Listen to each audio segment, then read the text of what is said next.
I feel like our students go out into the world with knowing who they are, what they want to do. And then I think with this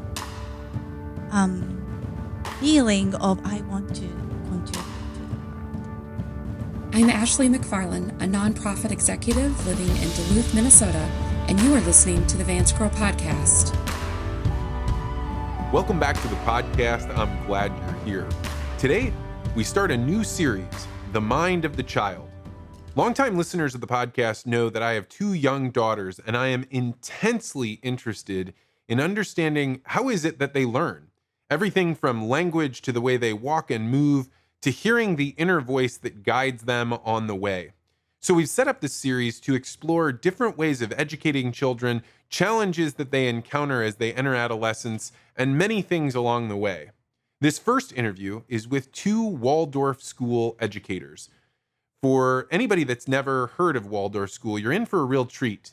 It's a little like Montessori, but it's also something different. The way they understand how the child moves through their life is just a little bit different than almost every other education program I've ever heard of. And so today, you're going to get to explore a different way of thinking about educating your children.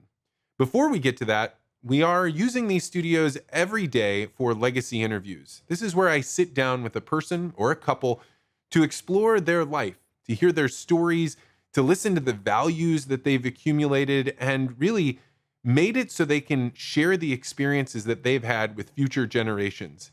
If you're interested in having me conduct a private interview with one of your loved ones, go to legacyinterviews.com to find out more. All right, without further ado, let's go to this very special interview with two Waldorf educators. Michiyo Kishi and Chris Jent, welcome to the podcast. Thank you. You two are the first time I've ever interviewed two people at the same time on the podcast, but I wanted to do it because you have a special knowledge of the way that kids grow up and the way that they learn through, because you both work at the Waldorf School. So to start off, how would you describe, Chris, the Waldorf education? Well, that's a big question. Mm-hmm. Let's see. So the quickest way I would describe it is, if you know what Montessori is, head that direction and keep going a while and you'll find Waldorf. But specifically, it's a education that really focuses on employing the arts, employing what I guess we would call social, emotional, moral education now. And in addition to the academics and those things, not just to support the academics, but because they are noble and beneficial and good in their own right. My sense when I was looking up the Waldorf program is that Montessori is really focused on having the child be focused on how to become productive quickly. And Waldorf was more of like childhood should be understood that it's a slower process than that. Mm-hmm. You work with the tiny children. Yes. What is it that people should know about children when they're really young, starting in the education system? Well, so the young children come here with full of senses. And then everything they see and feel and touch really affects them. And it slowly takes time. It takes time to really for them to know the world. So give them enough time to really be in the world first and be in their physical body. We couldn't even walk in the first, like how much they learn in first 3 years. Walk, well, crawl, walk, eat, stand up, and also speak, and how to sleep. All these things is a lot of work. So understanding that in the first few years is really unique, I feel, for our way of approaching. I had a chance to go to a like a parent-child Mhm. thing, and actually it was in your class. Mhm. And at first it was very awkward for me because you as the teacher almost don't talk at all. What's going on there when you're what is your role as a teacher when you're with little children? So that's yes. So because they are very sensitive, I try not to overload with my speech or my presence. So I speak quietly. That's probably what you noticed. And the young children learn through doing, through imitation rather than being instructed. So I'm really modeling what I do for the children so that they can learn by imitating me. And what does that imitation look like? Because it's when I have a 2-year-old right now, and it doesn't always look like she's imitating me.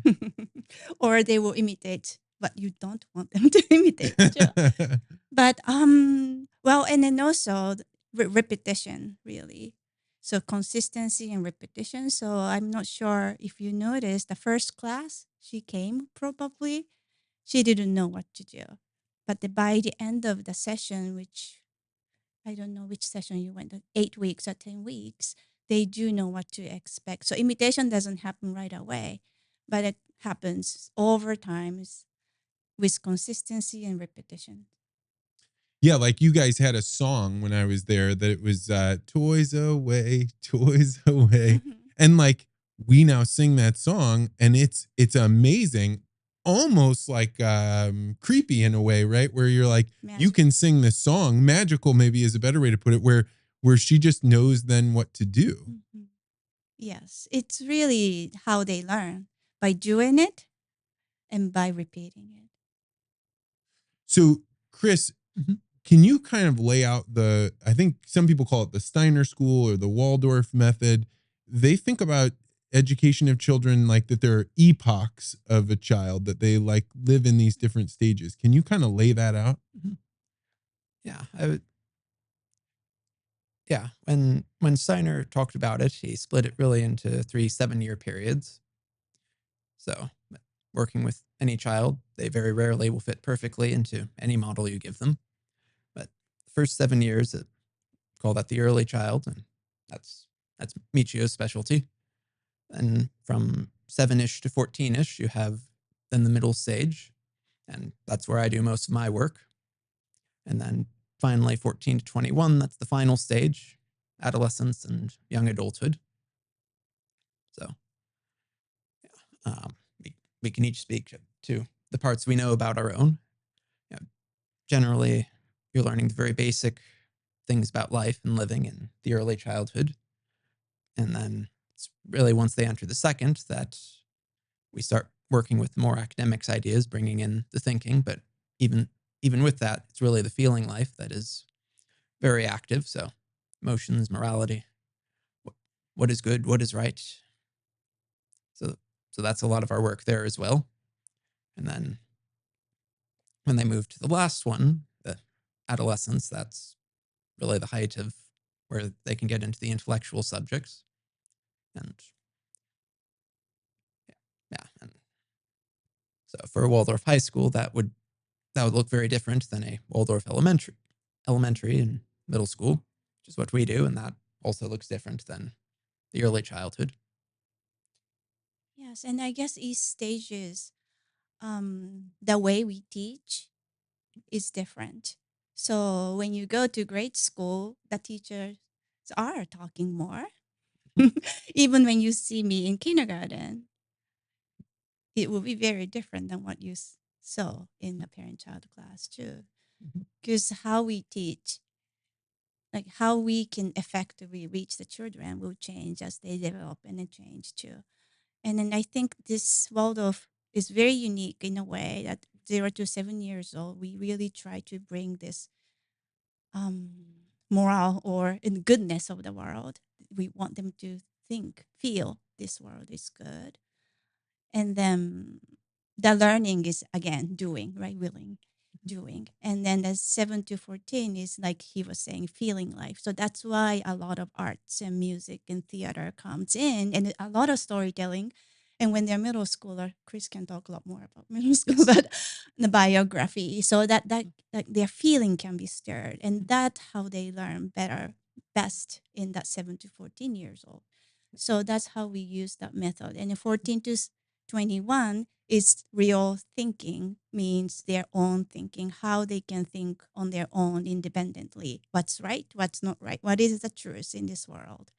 So that is really like the process of unfolding of the children. We see this as a process and not what they can do in kindergarten or even third grade.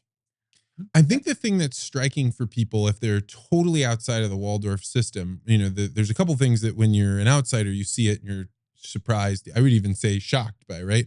One would be these little children are outside almost all day, right? Or maybe all day, right? And like it could be raining out, it could be snowing, but these kids are outside. So that's the first one. And the second one that I think surprises people is there's definitely an emphasis in Western culture on being like, my child learned to read when she was, 3 years old, and we were doing our letters and we knew how to do all these things. And Waldorf does not emphasize that at all, it seems like In the early in the years. early years. So, first, let's start off like, what's going on with the kids that are outside, in freezing cold weather or rain? Why is that the option? Hmm. Well, because that's the real world too. And then really, there are so much sensory experience you can have outside. Lots of learning. I think they experience the physics, science, all these things outside as well, and imagination, of course, and then focus to play without any kind of toys, just the natural material sticks and rocks and all these things. They just can play outside, and also resilience. I think it's okay. They can go outside if it's raining, and they can experience all the element of the weather, and then yes, and they are okay. I think that's such a strong feeling. I am okay in this world. Yep. Rain or shine, snow can Yep. be really fun and exciting for our school. Yep. And problem solving that comes with that. Mhm. If they're outside on a rainy or snowy day, they'll be wearing rain boots or snow boots. It's hard to run. So if they want to play tag, well, that's going to be hard. So now they have to figure out something else. So just as one example. Yeah, as a parent, it was really good for me to see Violet being able to play outside because my natural inclination was like, oh, it's 40 degrees out. We're really hitting the danger zone on when a child can be outside. And then all of a sudden you're like, wait a second. No, no, no, no, no. Like that's not even just overprotectiveness. It's like a sheltering to where she actually doesn't get to experience the world around her in a way. And so it didn't take me very long to find this to be like something really refreshing. And I think the fact that her mother and my wife could see other kids playing outside, like I think it probably has a very powerful impact on the parents as well to see what their children can do. Mm-hmm. And it's just very healing in this busy world. The children who struggle to sit still or who cannot hold their voice, right? Yes. Their children are loud. Mm-hmm. And then, but when we are inside, they are supposed to use their indoor voice and indoor body Yep. because you can't run around and be loud outside. But then being outside, they can be free, and it's very healing for them to feel that nature and then quietness in the nature and all of that. So, in your program, one of the things that I noticed was, and this is like most of my experiences just with these little tiny children, was the singing of songs and things like baking bread, right? Where they made that bread. What is the role of those kinds of activities that you're doing? So in early childhood, we try to really bring the real, actual work that's useful. We don't do the work just for the sake of doing things. So bread making, we make bread. We actually in kindergarten we grind our grain as well. The Oh, wheat really? we do. So we grind our grain and we make our dough and then make our bread and eat our bread. So the whole process of experience and what knowing they can make the things they eat on their own is something that's powerful for them to know as a life skill. So yes, and then also um, we do a lot of chores, setting the table, cleaning up, chopping vegetable for soup, all these things, like learning to take care of themselves. And then and also a lot of learning happening, right? Fine motor skills. And then yes, some science is happening in bread making, Mm. or like a lot of things happen when we set the table. It's a little bit of mathematical thinking happening with one-on-one correspondences, like one placemat, one cup, and one napkin. All these things can happen by really doing the actual work, and it's really meaningful and authentic. It doesn't feel like fake. Yeah. I mean, I can remember viscerally like hating writing things over and over and over and over again in paper, right? Like trying to get my letters right in the first grade. But if somebody had let me bake bread, I would have been right at home. And I think I probably that's most children would be that way. You went to Waldorf, you grew up in the Waldorf program. Mm-hmm. And what is your earliest memories of school? Well, I can remember the room we had our kindergarten in. It, if I went back now, I'm sure it would be much smaller than I remember. Um, I, really only have two memories from that year. One is some friends and I, some friends and I were sitting on something. I think it was a bench and pretending it was a train. And someone was telling us about Pennsylvania. We were wondering if that's a place where there's pencils for trees or something like that. And then the other I can remember is playing outside, and there's some kind of climbing structure we were up on, and I can remember being up there. Yeah, those are conscious memories, but I do also remember bread making, specifically one of the songs we would sing as we kneaded the dough. I remember using a grinder that I can recognize one of those when I see it. So, yeah, that's what I remember about kindergarten. And when you think about the parents that have this like pull to making sure that their kids are going to be like, the smartest kids, the best kids, the most prepared, most of them are thinking about getting their kids ready by reading or doing phonics. Mhm. Tell me, how does that, collide with the Wald with the Waldorf program? Well, maybe Chris can go later, right, Mhm. with the Yep. literacy. But in earliest years, so the children needs to be able to physically ready to read, which means simply the children might have to be able to follow the letter left to right smoothly, or they should be able to look at the chalkboard and copy. All these things needs to be developed before they sit down and then do academics. So we really focus on the physical development first. So that's why we do a lot of movement.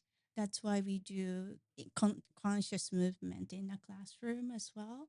So that's one thing. But the What little does that mean? Conscious movement. so try to integrate left side and right side, or the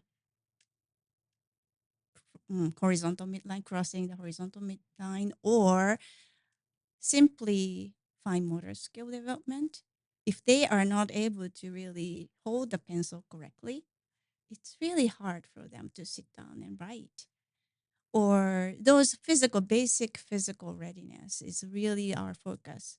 And then if their muscle is not developed enough to sit down still for 15 minutes, it's really painful for the children to sit down if their body is not quite ready. And then a lot of children could be diagnosed with ADHD too early because simply because they're not quite ready to sit down still. Or balance has to be there. Their balance has to be there for them to be able to, again, sit down and look at the letters and copy. All these things has to be ready. before they start decoding. That doesn't mean we don't start the literacy education in early childhood. So, like, you maybe remember the little poems and verse and songs we do, even in the little baby class, has a lot of rhyming and a lot of rich language in there, and the stories and imagination that comes with the story is developing their comprehension skill. So that's how we work in early childhood, telling the story, working with the songs, poems, instead of teaching them how to decode first. Yeah, the stories are amazing in the sense that they have like they're religious in nature, but not in. I don't want to say that they're not instructive, but they're not. Well, I don't know. Maybe the best way for me is to ask you, what stories do you tell in Waldorf? Sure, that changes again to meet the needs of the children, developmental needs of the children. So in early years, I often do nature stories, like maybe you might have heard. I'm not sure what when you were there, but nature stories of little gnome going on a walk and finding treasures and things like that. Very imaginative. Or in kindergarten, I do a little more fairy tale, folk tale type of things. Sometimes it is presented by puppet show as a puppet show, especially with the younger one, to give them a little image so that they can follow story. But in kindergarten, I also do just tell story without any pictures or puppet. So that makes them to really imagine the story, and then also really developing the ability to create their mental pictures, which is really the comprehension skill and the beginning of the abstract thinking. So they should be able to picture the story in their head. So, and then we repeat the same story for a few times at least. So they have opportunity to really grow this picture and then learn new vocabulary, because we do use rich language. Actually, we don't really wash it down for the little children. They don't know the words, not necessarily, but they can kind of figure out, and that's how we start to read too. So we start from that way in early childhood. Yeah, I'm struck by the way that you're describing this as in the more traditional like public schools, right? You have recess, which is just like a break from what the learning is, and you're like learning. Now go try and take a break and get your energy out. Now let's come back and try and learn. And this is so different. It's not even an inversion of that, right? It's like we're playing, we're interacting with the world, and now we're hearing stories, and that's a part of what we're learning, but we're never sitting down and being like, this is the instruction. Well, not never, I don't know what you do, but at least when they're young, you're not sitting down and doing instruction. Not as much. Sometimes for the older kindergarten student, I do have little more instruction, like activities that needs little more instruction and things like that. They do sewing, they do weaving. What else? They do a lot of things, handwork. Yes, those things happens too. And then we do painting. Those are all sitting down activities, so they have time to sit down. And also snack time is also sitting down time. We are snack time as you experience. It's pretty nice. We sit down and light the candle, and it is an expectation for all of us to sit and eat. And that itself really is training for them to sit down for 15-20 minutes too. So we don't really necessarily force them to sit down to do the work, but trying to bring these opportunities so that they are ready when they go to first grade. And what do you think is the role of like education? Is there, if somebody knew how to do the Waldorf, thinking, could they do it at home with their own children, or is a part of the education the fact that you're around other kids? Hmm. What do you say? Probably curriculum you could bring. Yeah, a lot. I mean, the techniques you can bring, the curriculum you can bring, you can find or make all the tools you need for the activities. But yeah, the social aspect is very important, and unless you have a large family, that's going to be difficult. Mhm. Yeah. now. It is a lot of focus on community and social learning, especially in younger age. We don't really instead of tailoring in, well, we do actually meet individual child's needs, but we try to work as a group a lot, especially in a younger grade. I'm sure Chris is still, he's teaching second and third, Mhm. still pretty much as a whole, as Yep. a group. They learn as a group. And then as they get older, it will be a little bit different. Mhm. So, yes, it might be difficult to So have that experience. second or third grade, is that about 7 years old? Let's see. So first grade's usually 6 and 7, second is 7 and 8, and third is 8 to 9.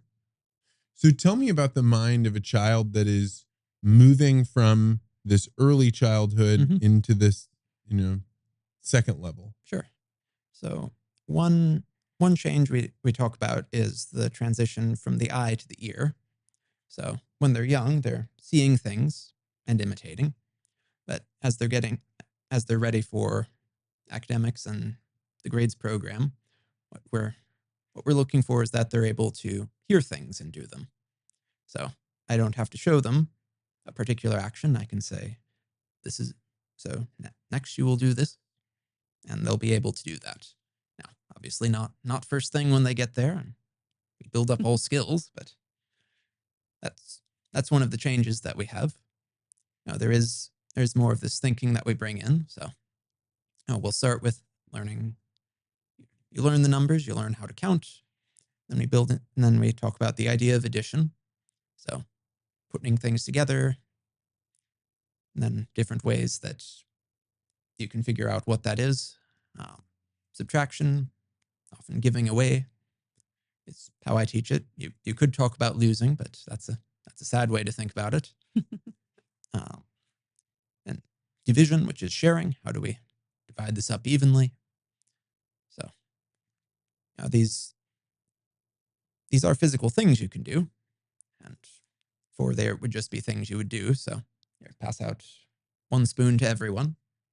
But now it will be, okay, there are 12 of us. We each need one spoon. How many is that? Well, that's 12. Or bringing up bread making, since once a year, the second grade class makes bread for the whole school. And for us, yes, it is about actually the process of making bread, reviewing that. But also there I have a chance to then apply some of this math we've been practicing. So we have a recipe, it makes 12 rolls. Well, if we have 80 something, let's say 81, I think was last year, 81 rolls we need. Well, how many batches do we need to make? And then we go through, we say, well, we can count up by 12s. And we had a poem we learned before the 12, so we go through that, and then 12, 24, 36, up, and we find, 84. So we now need 7 batches. And now, with all these things, we need to multiply them by 7. So instead of 4 cups, it's 4 by 7 cups. And we can measure all that out, count all it out, figure out how it is. So I'm struck as you're saying this that the math that I learned was very reductionist, right? Let me show you what the core working of addition or subtraction is, but you're layering in these concepts of the way human beings actually interact. It's actually probably a lot closer to how kids learned before we had, industrial school system, because they're just like, how many ways can we cut this piece of bread up? Or yeah. One of the teachers who I learned from, he said that you should teach division first because it's about sharing, which is really the heart of first grade. Fascinating, because normally you think of division as being like, I don't know, third or fourth. I didn't learn division until third or fourth grade because that was the harder math. Yep.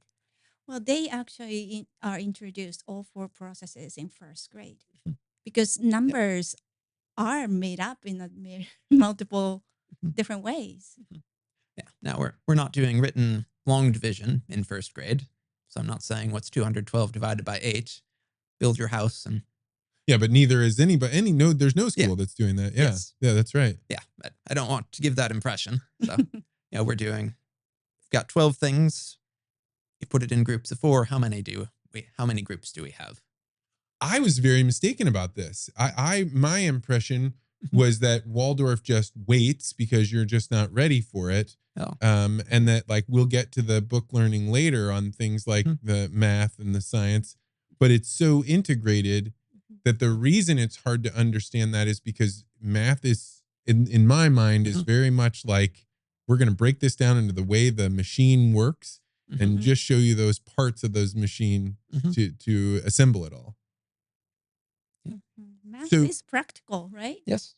Yeah. It's easier to make it practical and then hands-on. Yeah. And the child, even in this second stage, they're still very concrete in their reasoning. And a lot of math is very abstract. For us, we think 9. Yeah, we know what 9 is, but could be 9 of anything. We have 9 water bottles, nine shoes. But you can also take up one thing and cut it into 9. These things are all 9, but each of those is a separate 9. So really working from the practical, from the concrete is really kind of the core of what we do in the early grades. And in the early grades, I understand that kids get, is it one teacher for like longer periods of time? Yeah, so they have their lead teacher. So they start the day, they have what we call the morning lesson, and that's 1.5 to 2 hours, depending on exact schedule. And then, so they're with them for that part of the morning. And then throughout the day for first grade, they'll usually be with them again twice for 2 45-minute class periods. Sometimes those will be combined for an 1.5 hour period. But then also they'll be with that teacher for their snack and recess and lunch and recess. And then that leaves then 2 other periods in the 2 or 3 when they're with another teacher or with different teachers. So it could be they have handwork and then French one day, and then the other 4 periods are with their lead teacher. I'm counting the morning one as 2 periods since it's longer, but yeah. And then, so that's within the school day, but also year by year, each year the teacher rises. So next year I'll be teaching 3rd and 4th. So my 2nd and 3rd grade, well, they'll be 3rd and 4th. So I will teach them next year. So that's a multi-year commitment, right? That's Yep. you saying, hey, I'm going to go along with these students and we're all in this boat together. Yes. Wow. That's very different, right? That's certainly I don't know what we want to call it, the Western education system. Normally I'm a 2nd grade teacher and I teach 2nd graders. Yes. And then when they pass on and eventually you get to a point where you're like, I'm the 5th grade math teacher and I just teach 5th grade math. It forces us to learn new things every year. Yeah. And that's how the children, right, learn from us too. We have to be excited about what we do. Yep. What do you do if you have children that you intrinsically have conflict with? Yep, that's one of the challenges. Yeah. But there is a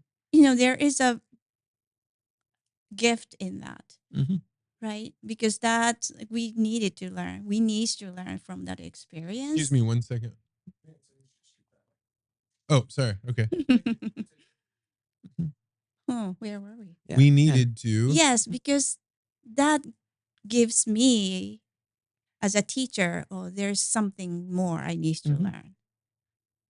Yeah, that's fair enough. I mean, I can't tell you how many times my parents would be like, oh, you just got to get through this, and then imagining like, well, you can get past that problem, that person that you're having conflict with, and then you're done. But regular life doesn't actually work that way, not very often. Yep. Yeah. One other thing I'd like to say is that, if we get to teach the same thing over and over, we can really become experts in that subject. And that's one thing that as I'm learning the content, it's all new. How to teach it is new. And I get to the end and say, oh, I would have done this and this differently, but I'm not going to do that for another 9 years. So, but the trade-off is instead we get to really know the children.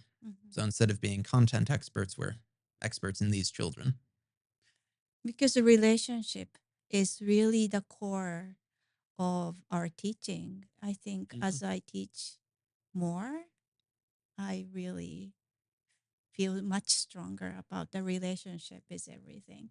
So yes, the children who might be challenging 1 year, maybe we need more than 1 year to have this healthy, good relationship to know about each other. And then things change. So yes, relationship is really the core for everything. Mhm. The children needs to trust us, and we need to earn that trust from them. And it might Yes. take a little longer. Some children are a little right anxious Mhm. and doubtful. So it might take a little longer.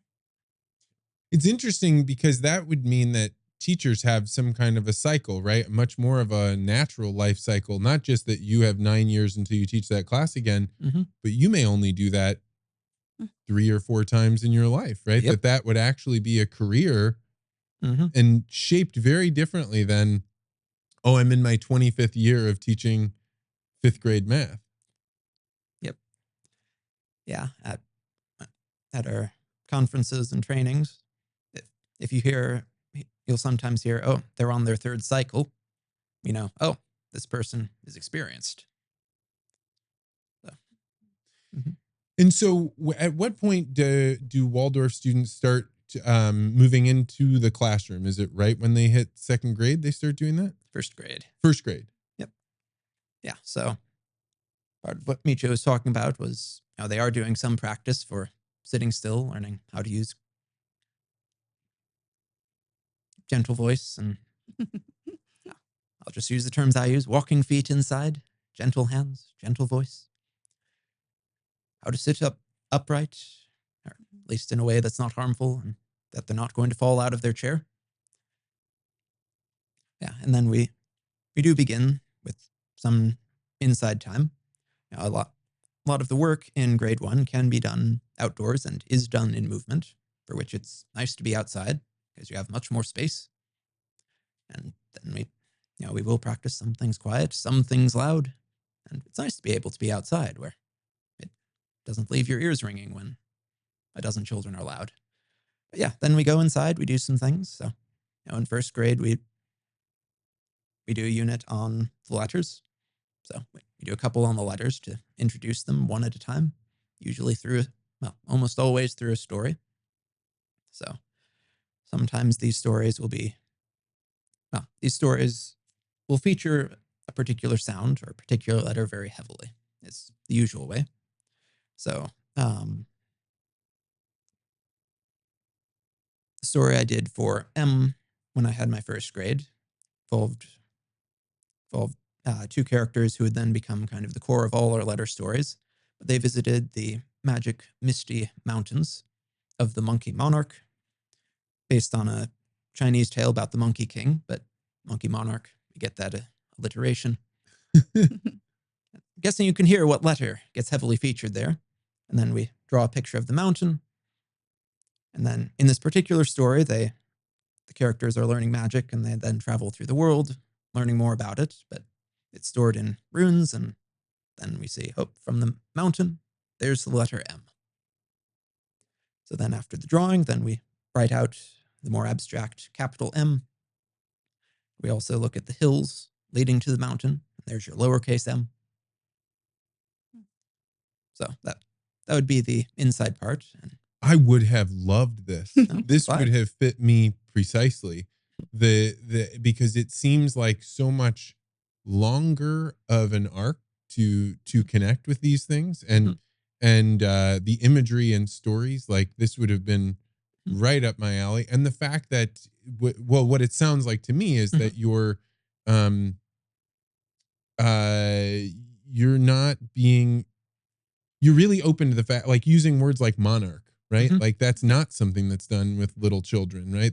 That's trusting that they can figure out that context and integrate that language into their world seems like the right way to behave. Yep. Yeah. Go ahead. Yeah, we do more reading later. An advantage of that is when we're focused on oral storytelling, we can bring words like that. Now, if you give a 1st grader a book and it has the word monarch, that's going to be a challenge. You got digraphs, you've got letters not making their usual sounds. But they hear it in context and now they know, oh, monarch. That's a word. And then do you attempt to get all 26 letters in during this first year? Hmm. Yeah. So on that particular story, as it was the first one, and I was introducing them to the format, we spent basically the whole week just on M and how we learn it. After that, most of the stories were 3 days. Near the end, as they really got into the rhythm, we could spend 2 days as they learned the last. And then, well, and vowels are a different thing. Consonants are well behaved, so we can get through those. And moving on later, also sometimes a story would feature two. So one of them I did was based on I think it's a Grimm's, but Jack the Valiant Tailor, where you have Jack and his boastful billowing banner. So Jack's a bit of a troublemaker, and thing you have to remember with Jay is he goes the wrong way. You read left to right, but Jay's shoes, he's looking the wrong way. And then boastful billowing banner, we got to draw that with a B. And yeah, in the story, it begins with him swatting 7 flies and saying, "Wow." Wait, I'm still hung up on the J sorry. going the wrong way Oh. because it's never even crossed my mind that Oh, the yeah. letter faces the opposite direction of all the other letters. Yeah, it's a hard one to learn. I never thought of that. Okay, now you know. Yeah, keep going. This is fantastic. Yep. Yeah. Anyway, and so just explaining the boastful banner, he ends up swatting 7 flies, I think it is, and looks and he says, "Wow, with 1 strike, I have killed 7." And so he writes that on a banner and then parades through the town. And then he parades out of town into a new town where people don't know him and they say, "Wow, he's a great warrior." And they start calling him on all sorts of crazy quests. And anyway, because he's a trickster and a troublemaker, we build that idea in. So whenever I see a kid writing their J in the natural way, which is you read left to right, well, you want to put the feet that way. Remember, Jack's a troublemaker. Yeah, he has to go the other way. How do you find that this, I mean, you're in your system, so it's hard for you to know what the other systems are, but Yep. how is this different from the way that most kids learn to read and write? Yeah, so yeah, I don't know so much about how it's done in the public school. I have heard there's much more of drilling and repeating things. As you mentioned, writing the same letter over and over, which we have ways of doing that are a little more subtle. But yeah, we tell the story and then we come up with words, we review it the next day, do something with it the day after, and then periodically come back to it. So yeah, now granted, the repetition is, as Michiyo said earlier, necessary to learning. And one challenge in the Waldorf School has been that often teachers don't do enough repetition because we are a little bit opposed to that. And also we want to get to the cool new things. So that is a balance we have to find of getting enough repetition so they have these things known, but not so much that they hate it, because ultimately what we want is for them to love it. Because if I have to be there driving them to do it, when I go, they're not doing it. But if they love to read, if they want to read, when they're ready and learning it and it's fun, then I give them books and say it's reading time. They do it on their own. In class, they'll pull their books out of their desk and try to read, and a little bit of a problem because we have other things we're doing, but it's great to see. That's why we don't really force them when they're not quite ready. But then we really share this love of stories from when they're little, and the sound, right? Yep. The fun sound, rhyming, all of that, really, so that they will love to read eventually the stories. Yeah, I mean, this is a really profound conversation for me because the people that I know that don't like to read often will say, "I just don't really like stories. I just don't really." And I wonder if, like, I'm connecting with the idea that it's very possible that the rote memorization and the divorcing reading from story really would make it so reading is kind of like a punishment as opposed to like a capturing of a new way to understand stories. The story they can read in kindergarten is probably not really fun, right? A dog is running, a baby is crying. I don't know. So those are not really story. Mhm. But we can give them, if I do 15 minutes of storytelling, I can give them a lot more context than learning to Mm. read one Yep. sentence.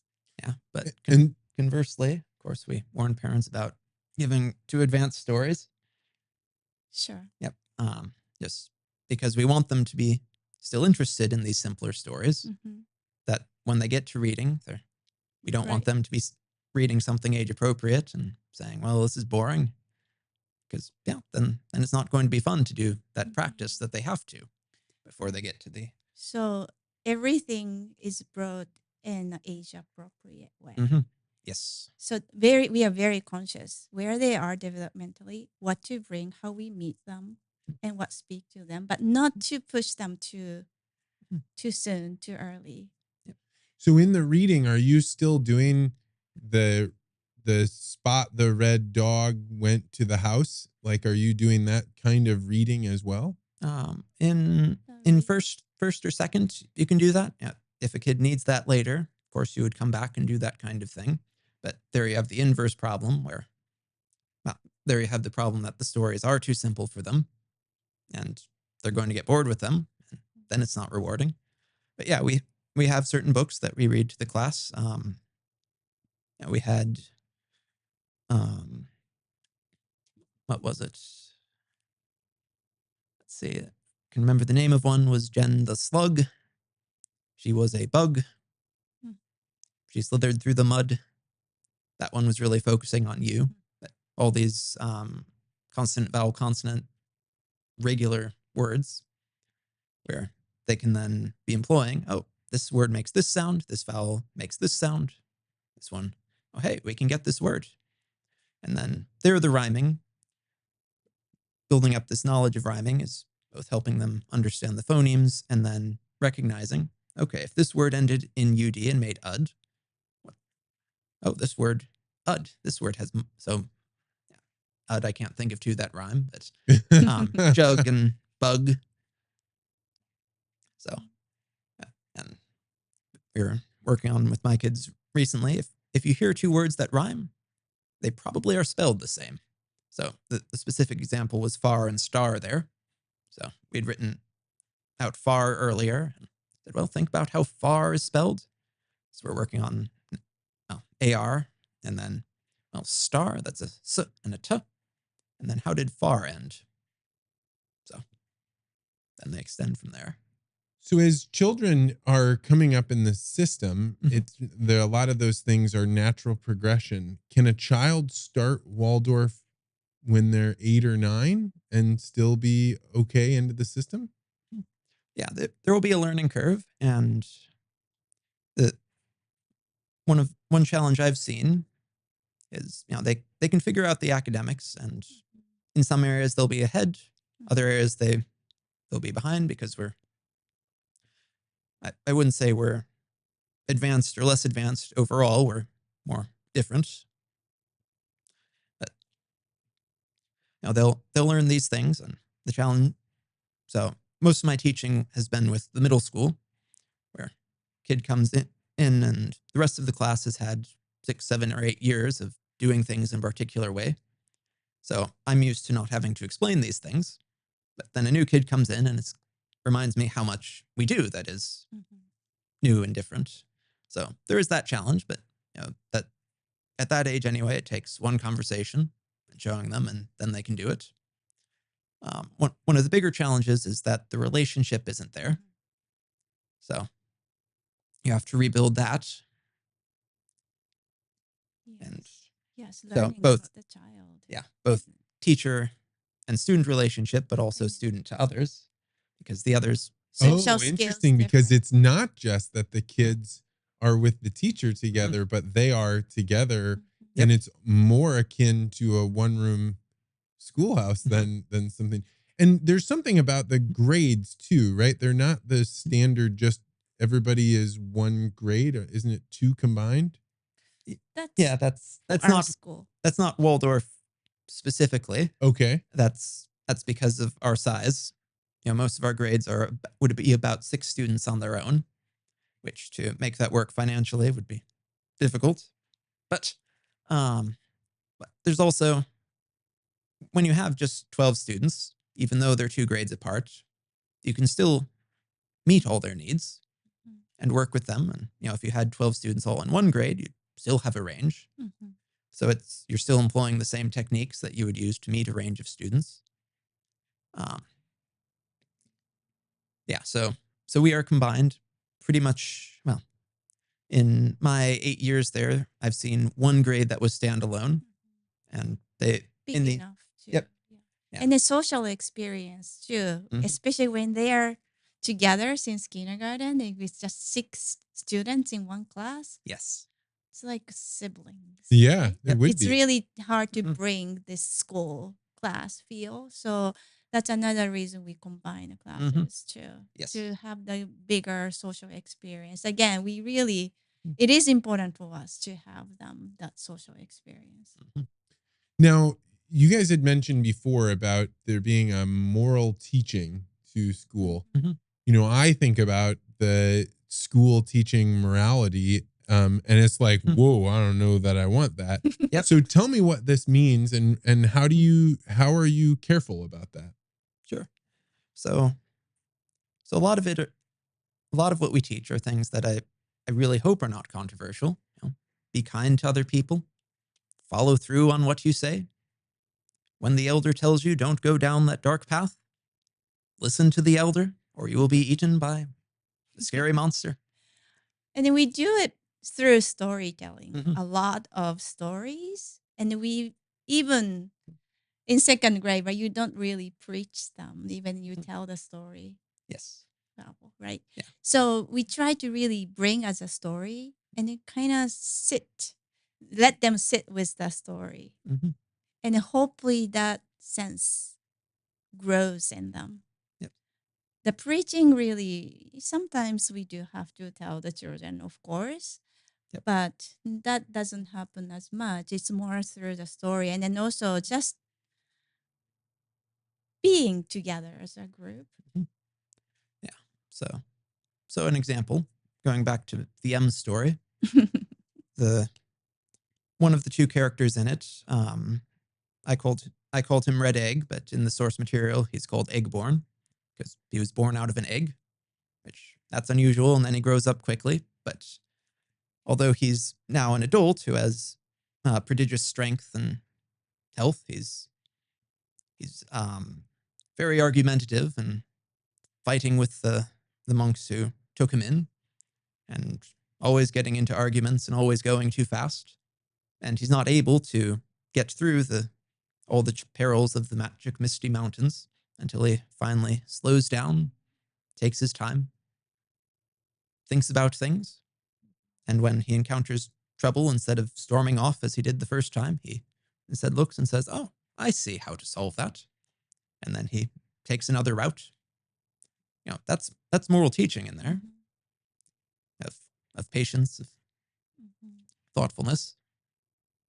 And then because Waldorf schools teachers, we do have scope and sequence, right? What Yep. we want to teach in this grade, Mhm. we do have that. But then how we bring that content is really up to the teachers. Mhm. So this Misty Mountain, often I feel like I've heard many first grade teacher use that word, but he can make up his own story to meet the needs of the class, or I can make up my own story to meet the needs of the class. If they're struggling to share, maybe I can come up with a story of little animal creatures who's struggling to share. Those kind of things we can try to meet the needs of the children in subtle way through story. So that's the freedom we have. Yeah, as I'm hearing you, I'm thinking you must have trust with the parents as well, in the sense that many people want to know, like, just tell me what you're going to do and I'll just mark this checklist off. Yes, they've done these things, but you're saying if you're going to be responsive, that means you've got to change constantly, you've got to use stories. Like, tell me about the relationship of the Montessori teacher with the parents. Or Waldorf. Waldorf, I'm sorry. Yes.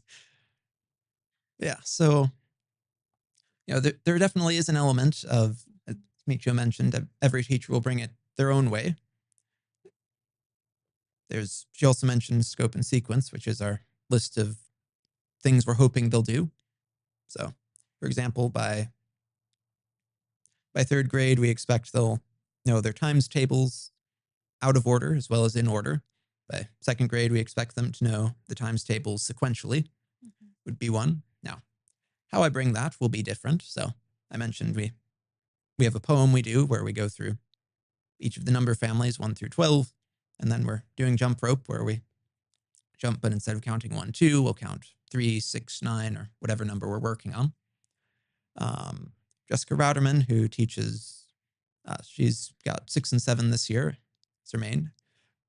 She came up with her class parodies of Christmas songs, where they sang some verse to it and then found ones that the number families fit into, but then singing it to the tune.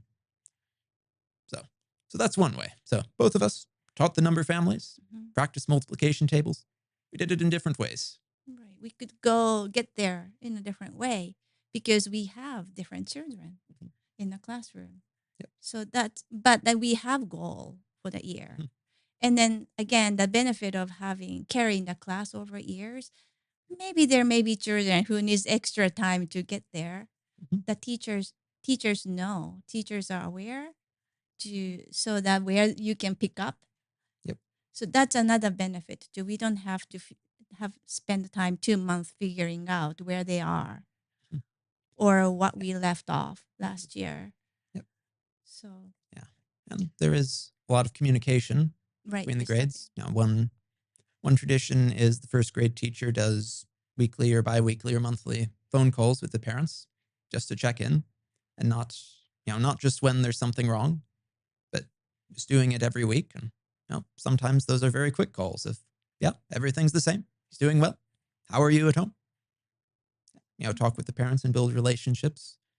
And in the upper grades, when we start getting to things that could be controversial, in our parent meetings, which we have a couple of each year, we do talk about that together. So, 7th grade, we talk about physiology of reproduction and puberty and all the relationships and all the consent, all the things that tie in with that. So I really need the parents to know what I'm going to talk about. And then 8th grade, we get into modern history. Now, there's ugly parts of that. We talk about civil rights and why that was necessary. We talk about the Second World War, the rise of fascism. These are parts of history that we feel by 8th grade, the student is ready to begin grappling with. One of our themes that year is the balance in things, which not saying fascism is a kind of balance we need to balance with, but the balance of freedom of democracy versus having someone just tell you what to do, which is much easier.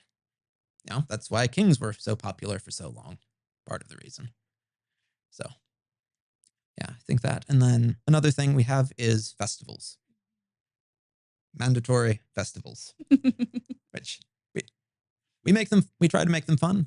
Everyone has a good time, but also that's the time we all get together and get to meet. So tell me about the festivals. What is a festival? How do you choose which ones to celebrate? What goes on? Yeah. Well, we choose because these are the ones we've been doing for a while. The tradition is for one reason. Right? Yeah. Occasionally we'll drop one or try a new one, but more often we just change something and see what it works. You just did the Harvest Festival, right? Yeah, that's a newer one. And oh, really? Yeah, and it's a outreach event rather than a proper. That's a more wider community. We invite wider community to that event, but it is really celebrating the season. Yep. In different way.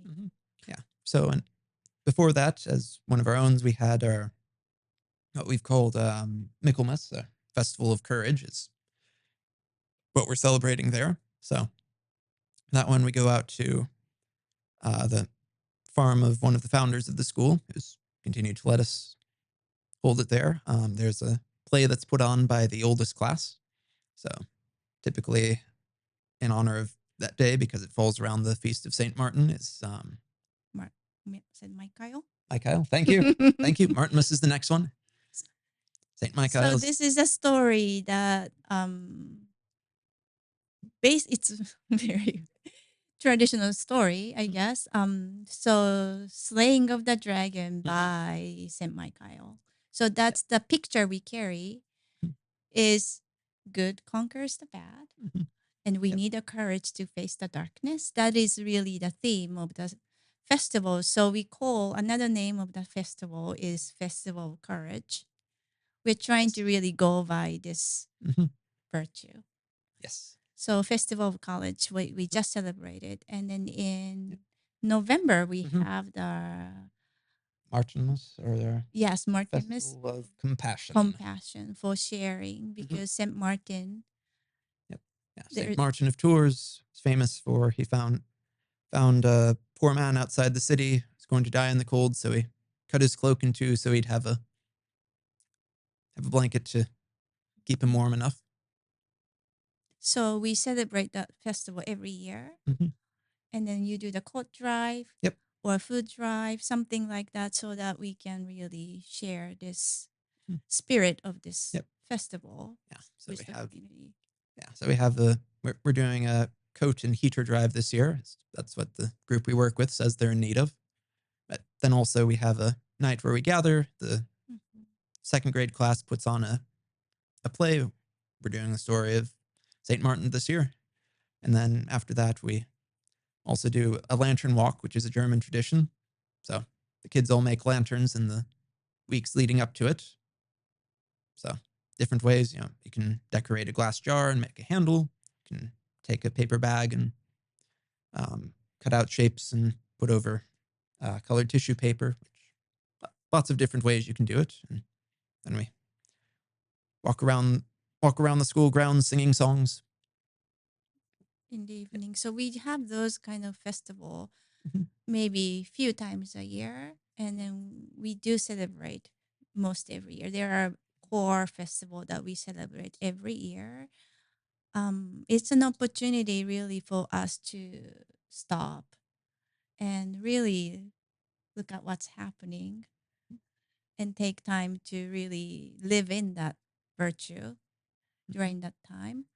And then also for the children, what a relief or secure feeling they have to celebrate same festival over and over and over, and they know, oh, after this festival it will be this festival. Yeah, marking time in a way that's It important. is, and for a year. So right, especially now it's so much unknown and it's so nice to be able to celebrate the festival. Actually, last 2 years, even in pandemic time, when everyone was trying, right, we needed to be separated for a long time, but we still try to celebrate in a way that we can do. And Mhm. that really gave us this strength and feel of security. Yes, world is going around another year and we're okay. And then that really is a great feeling for the children to have. And then I think community. traditions like so I grew up in a family of 7 kids, Oh. and my parents, probably to keep their sanity, put traditions in on everything, and I just assumed everyone had that. Mhm. Mhm. But that really marked time, and when you leave those traditions, all of a sudden, yeah, you can watch the trees changing, color over time, but you're really disconnected from it because we live in climate controlled houses, so you can't Yes, tell we when do. it's hotter or colder. We have lights, so if Mhm. it's getting darker out, doesn't really matter to you. Mhm. Traditions are the thing that keep you connected with the fabric of things. Mhm. Mhm. Yes, especially for the children. It's really very impactful, I When I think. was touring the school, I remember walking into one of the rooms and they were preparing for the annual play, and they had a picture of a sewing machine on the chalkboard. Oh. Mhm. And I was like, oh my gosh, that is like a real schematic of Mhm. how a sewing machine works. Yep. Talk about that, because that's like a fundamental part of Sure. the education. Yep. Yeah, that would have been a 8th grade class. Mhm. So, we go to machine sewing. One of our theme in history that year, one of them is industrialization. So, the sewing machine being a big part of that.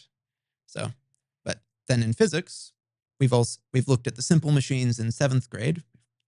Looked at electromagnetism sometime between 7th and 8th. And from the simple machines, what they know about that, you can now understand every part of a sewing machine. It's not to say we go through and say, well, here's the pinion, here's the gear shaft. But you have an intuitive sense of it Yeah. by the time you've gotten there. Yeah, but you can see, oh, this part pushes this part, it repeats this thing. Yeah, and then also, big part of that also is teaching them how to use it. Again, going back to the practical, because they've been doing hand sewing since kindergarten, and now we get the machine out. We show, well, here's the things you have to keep in mind. When you have your pins, you don't want the needle to hit the pin, because then you break your sewing machine needle. So you have to pull those out as you're going along. Now, here's how you keep your fingers safe, although they've got the foot that should do that. And then when something goes wrong, here's the things you can start looking at. So really teaching them how to use it, because they're a little tricky It's to learn. really connected. The whole curriculum is connected. Handwork, we do handwork. Yep. But that also is connected with the Mhm. main lesson, is how Yep. we call it. Because, yes, like he talked about this history they learn Mhm.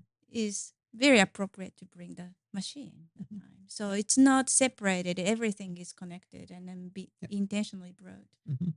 Yeah, and some teachers will also have the 8th grade handwork project be building sewing costumes for their plays.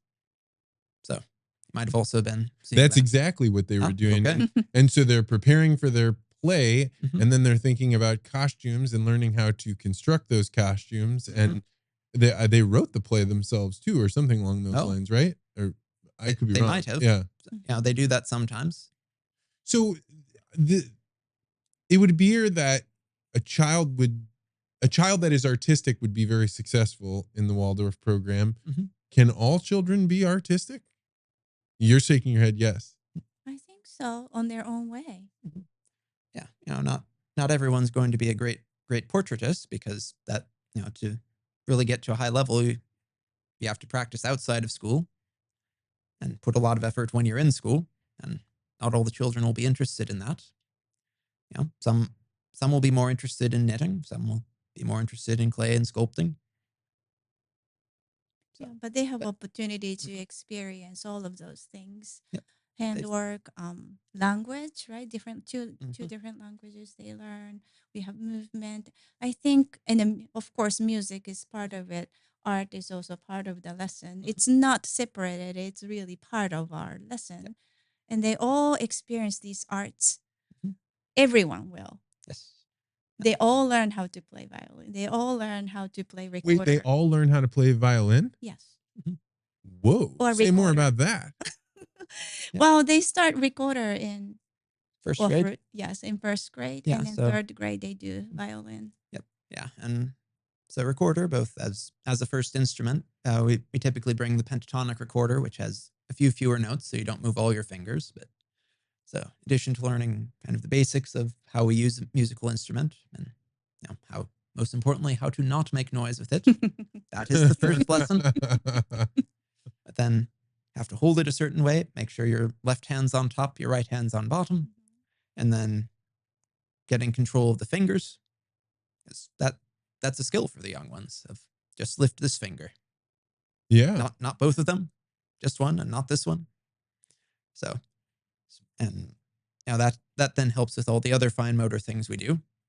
So, and then we've typically done third grade. We're starting them in second grade this year. They'll start violin, and then that will continue on until, I think, fifth grade, when they're introduced to viola and cello.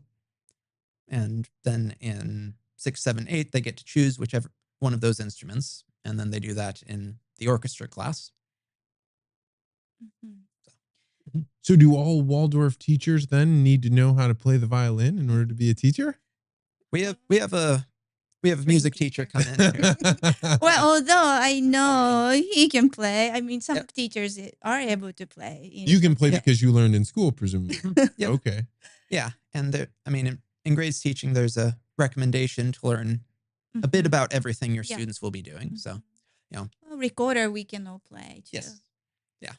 Yes, we Yeah. will have to learn that. Yep. But I think exposing to all these things, the children are not necessarily good at everything, Mhm. but they'll find something they can shine. I think shine, and then I think that they respect each other in that way. And then they feel, okay, I'm not as good as maybe drawing Mhm. as so and so, or oh, he's so good at this. I think they're really respecting each other in that way. Like to going back to your question of what if one child is not a good artist, but I think they can all find something they are good at or they like or they can proud of. How many of the kids that start in the young classes go all the way up till your school goes to the eighth grade? Mhm. Through the eighth grade? Yeah. Yeah. Really depends on the class, I would say. Some class really go strong from kindergarten all the way up to eighth grade. Some class lose and gain along the way, so it's Mhm. difficult to say. Yeah. I think the last class I graduated, I think most of them had been together Mhm. since Kindergarten. kindergarten, some of them since before that. And then the rest of them had joined in the early grades, other than one who joined, I think, in fifth or sixth grade. So in that case, it was a large amount of the class. So yeah, Surely you that's. must, your school system is so different than other systems. Mhm. Surely you must hear criticisms about what you do. Mhm. What are some of the criticisms you've heard and how do you think about them? Sure. So uh, I mentioned the not doing enough repetition is one, and there's especially as you get well, both early on with them being worried, oh, my kid's in first grade but not reading yet, and then later as they're getting into six, seven, and eight, of oh, will they be ready for high school? Mhm. They they're not doing this thing in algebra yet, so there's a lot of that. I would say is concerns, and Yeah, in the yeah, so St. Louis system, mhm. high school is a very big deal here Yes. for Where did you people go to that are high school? outside of St. Louis. They don't realize like here it's as big of a deal as what college did you go to? It's what high Mhm. school. Yep. Do kids that are going to Waldorf have trouble getting into the high school that they need to get into, want to get into? Mm. You're shaking your head no like I'm Do you crazy. think so? So most No, don't. no, most Yeah. don't. Sorry. I thought the question you were going to ask is, do they have trouble in high school? Which I was going to say there is one complaint we get consistently, which is they are not prepared for the amount of homework.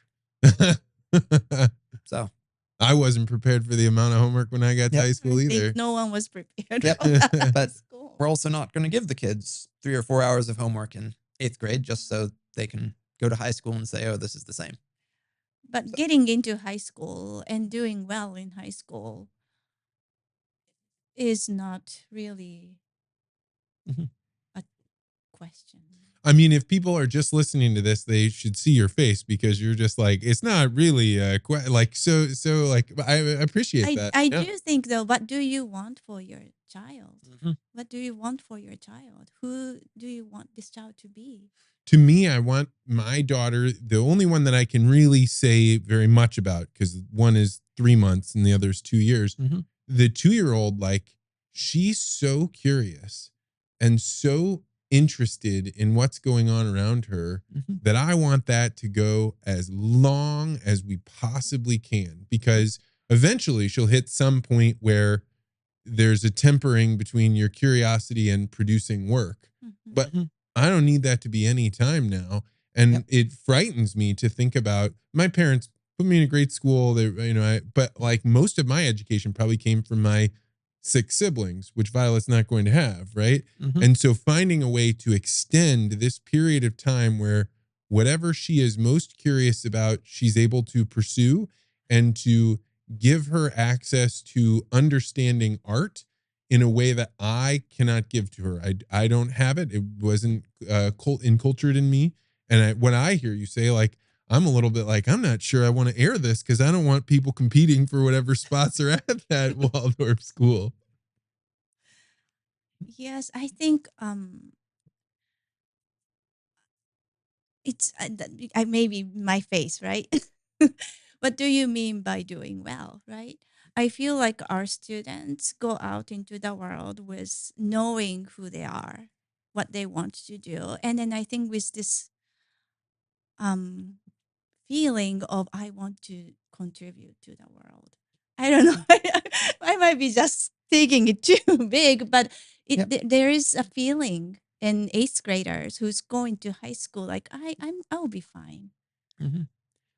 and then I know what I can do, and I will be fine. I think that's such a gift in this world of anxiety and then Mm-hmm. all of these things that they're facing. Yeah. A feeling that if there's a problem, though, I can solve it. yeah, something I want to learn, hey, I'll go read about it. Mhm. I'll do the research. You know, oh, I see something needs to be done. I'll go do it. And you feel like the education that you received, like that's what you really learned. Like it sounds like a self-determination, right? Like the ability to decide the path and be able to make your way that way. Yeah. Did you know when you were leaving eighth grade that you wanted to be a Waldorf teacher? I knew I did not want to be a middle school or elementary teacher. Did not want anything to do with that. So Don't yeah. you enjoy middle school teaching though? Right? Yep. Now. And now I find I really love it. Yeah. No, let's see. High school, what did I want to do? Yeah, at some point I was pretty sure I wanted to be either emergency medicine or hemoncology were my interests. Hemoncology? So that would be Blood and cancer. okay. And did you pursue those things? Well, when I started going into college, I became more interested in kind of disaster response. So that pushed me more towards emergency medicine. But I found I get very woozy around blood, even reading about it. Really? Yes. Well, that would be a problem in That emergency is medicine. a problem. Also for hemonc. Yeah, that's right. Yep. Yeah. Yeah. I just remembered some other dreams I had, but that was it in college. But I did think I wanted to do something with the sciences, and I thought renewable energy, that could be interesting. I've had a love of astronomy for a long time, so I figured, hey, that's physics. So I shifted over to physics, and as one of the gen ed, I went to a liberal arts college and needed a gen ed, and one of the options for one of the flags, I think they called them, was a education course, Introduction to Education. I said, that might be interesting. Were you surprised about what you learned about education since you had been in the Waldorf system? Well, there was a bit, but also I didn't go to a Waldorf high school, so What high school did you go to? Crossroads. I don't know any of the St. Louis high schools. Okay. So it doesn't mean anything to me. Okay. Yep. Yeah, it's up in Forest Park. Okay. Down the street from the History Museum. Okay. So, yeah. Anyway, so talked to lots of students there, and my class was actually the first graduating class of the Waldorf School, so there was no one else who had been to the Waldorf School before, so I got to explain to lots of my classmates what the Waldorf School was, and that really gave me a insight into how it was different. Oh yeah, because kids will really tell you, Yep. oh, we didn't do that. Oh yeah. Yep. Yeah, and then also all of the kind of habits I picked up in Waldorf. So, for example, when we do sciences, part of the science class is you clean up after the experiment. Just like in the early grades, you set things up, put them away. Yeah, toys away. Yeah. Yep. We continue. After the labs, you clean out the jars you can, unless you're leaving something for tomorrow. So in high school chemistry, I just assumed we would all stay and clean the lab afterwards. But that was not the expectation. So, yeah. So, are people knocking down the door to go to Waldorf school? How is enrollment? How does this look compared to other things? Well, Not really. No. So, well, for early childhood, I feel yeah, There's there's a lots wait of list. Parents can wrap their minds around it doing it at early childhood. Yeah, in grades, the program is much smaller and has shrunk a lot in the last 2 years. So We have spots there. And what about the teacher side of it? I would imagine the teaching that you're describing would be very attractive to a certain kind of person. Yes, if you Yes. want creativity or your talent to be really used, because you can really bring your strengths in your teaching. Yep.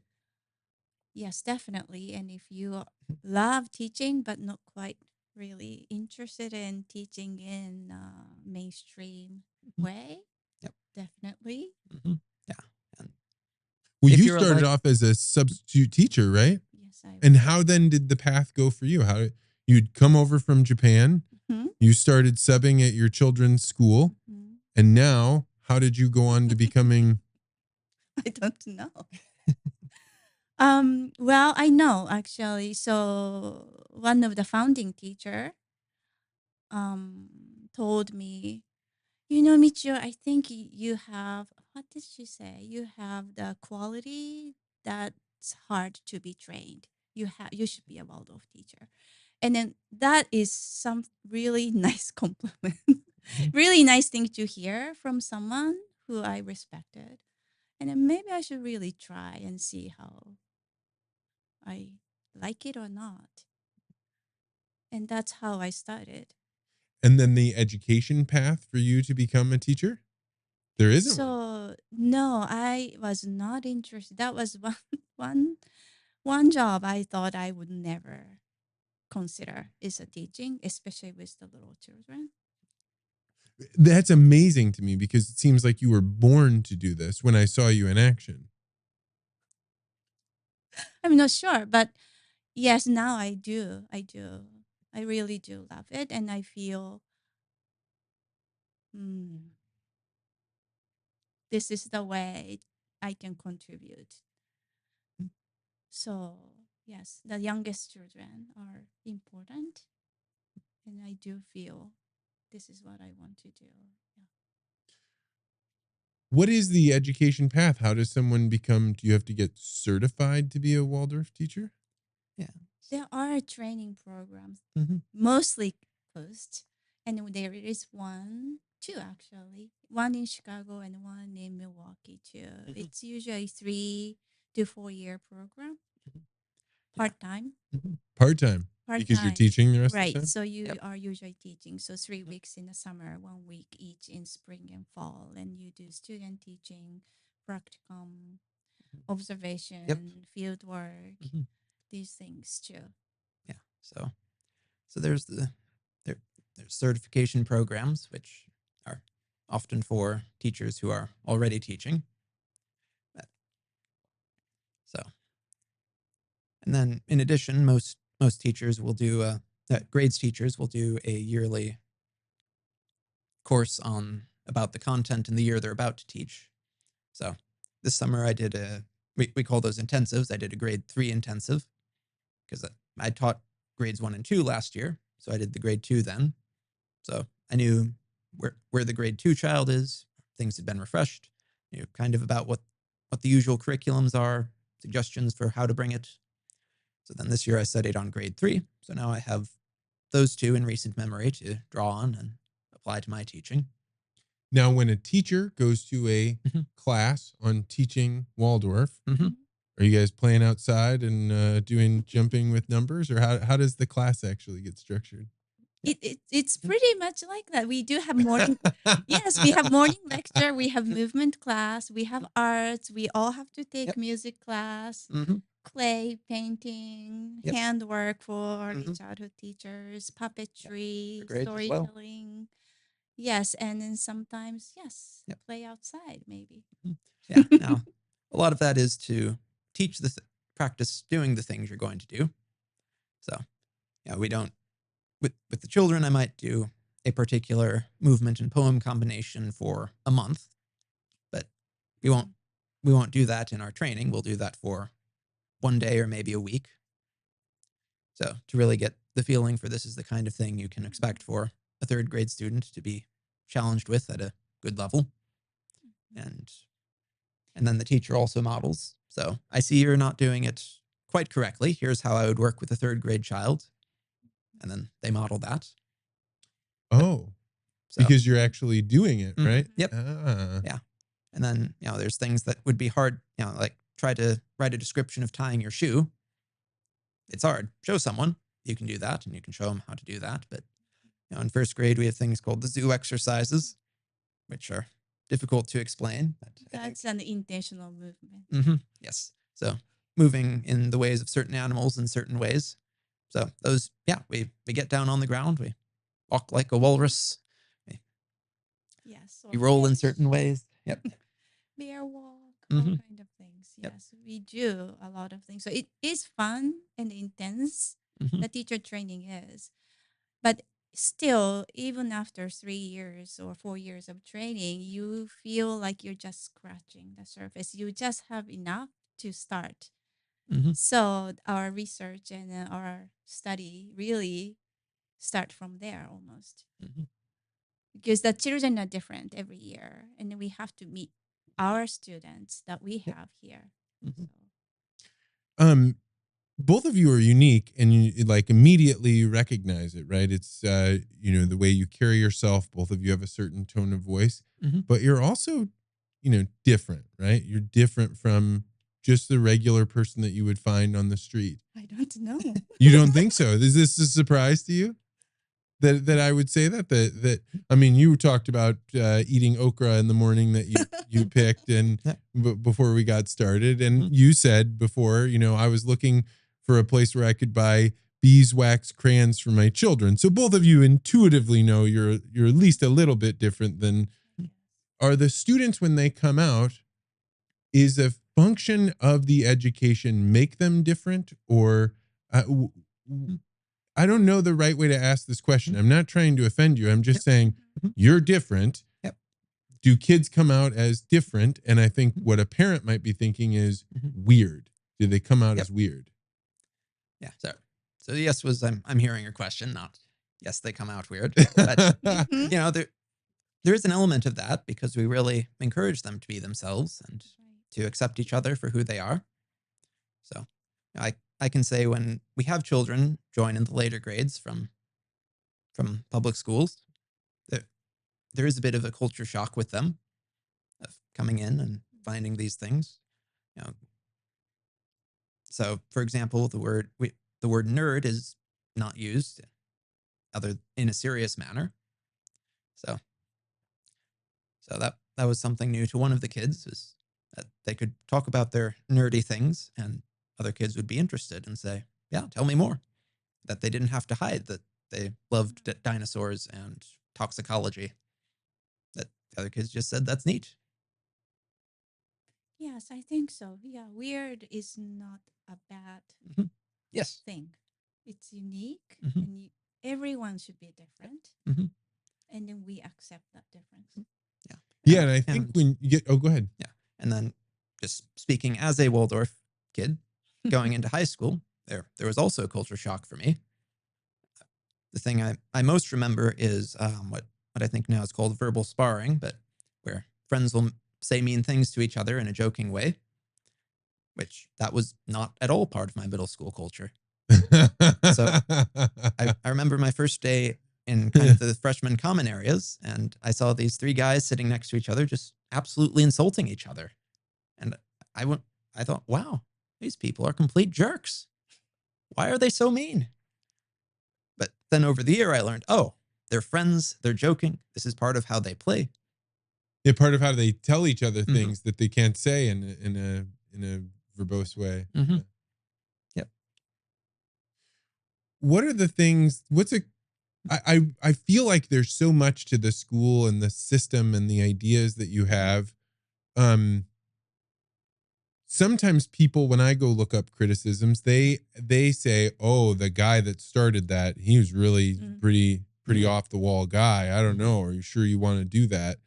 Yeah. What do you think about that? Sure. Yeah. I would say, yes, he had many ideas that aren't correct. I would first point them to one of the quotes from him in one of the last books he wrote, where he said, "This is my understanding. If if anything if anything I've said turns out to be wrong, disregard it. Give it only as much importance as you would fairy tales of old." He also specifically talking about is more, I guess I would say spiritual ideas. He said, think about these things yourself. Think about them deeply. And this is the part I can remember. Because anyone who accepts my ideas without thinking about them is useless. That's great. I love that. Yes, that's a big thing. Like he never wanted. This is not religion. Yep. You feel this religious feel almost, especially in early childhood, because we respect and reverence is important Yes. for us, Mhm. right? Respect that brings naturally kind of religious feeling, maybe in the classroom. But then this is not religion. He doesn't want us to believe in him. Yep. He wants us to think on our own and then question and then find our answer. Yeah. So, he had some ideas now. I mean, when I read through his writings, as a scientific minded person, I see lots of scientific things that are just wrong. And, those are fine. We can ignore them.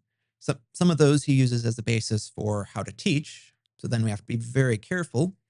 So, for instance, when he was talking about why to teach drawing instruction this way, he relied on a theory of how the eye works that now we know or we're pretty sure is not true.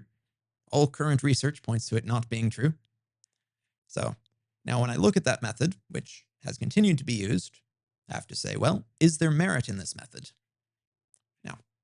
Now Steiner died 100 years ago, and we've had 100 plus years of practice. So that it's continued tells me it at least isn't terrible. Yeah, your explanation as to why something works is not always the same as that it works. Yes. Yeah. An example that I bring up in later grades is there was a fellow in, I think, the late 1800s who predicted global warming, but the chemistry he was basing it on was later shown to not be true, so his idea was thrown out. But then later it turns out, well, he had the right idea, just the wrong reasoning. Yeah. And, Steiner also had some ideas about medicine that we would say aren't right. So there's one passage where he talked about, for a child with this condition, give them water sweetened with lead. Which we would say, nope, don't do that. Yeah, that's only going to cure a certain kind of condition. Right. Yep. Yeah. That's part of the reason we have to do our own research and study as teachers too, and then go to training. And those conversation happens in trainings too. Yep. So as a movement, we are aware. Yes. And you think of this as a movement then? It is. Tell me more. Isn't it? Yeah. It's bringing this idea that it's not just about Academics. the academics, not just about how soon can we get this kid doing calculus, not just about let's bring in physical education and art because kids who do those perform better at the academics. Let's not have them do chores because that's a easy time that we don't need specialists for, and that reduces our cost and keeps the place clean. No, it's because all these things are good and healthy and beneficial for the child in their own right. That we want children who can affect the world around them to make it a more beautiful place, who can think clearly, who can feel deeply, drink deeply from the cup of life, but not let it overwhelm them, who can be good people. Yes, good people for the world. Yeah. I love that. I don't think we could actually have a better closing than that. Is there anything I didn't ask? This has been a wonderful conversation. Unless you want to go Yeah, overnight. I enjoy talking about this. And if you want to talk middle school, we could talk a long time about that. Yeah, but right. Yeah. Yep. Well, this has been wonderful. If people have found themselves struck by the idea of Waldorf education, what should be their next step? Visit our website. Yep, if they're local. The Waldorf School of St. Louis. We are in Webster Grove, North Webster Grove. Yes, we have walk and talk tour every month, and then I think open house in January. Just please go to website and call our school. Yeah, I did the walk and talk, and I was doing it just to see what's right for our child, but I would recommend it for anybody that's just curious about a different way of thinking. It was like seeing a living museum in some way. And then your program, that had just the one time that I went, maybe I went twice, it changed the nature with which how we interacted with our daughter in a very positive way. So I could not say it Is any it parent higher. child class? Yeah, the parent child class that we That's came and we made bread and did all of that. thank you. That's a reward for me to hear that.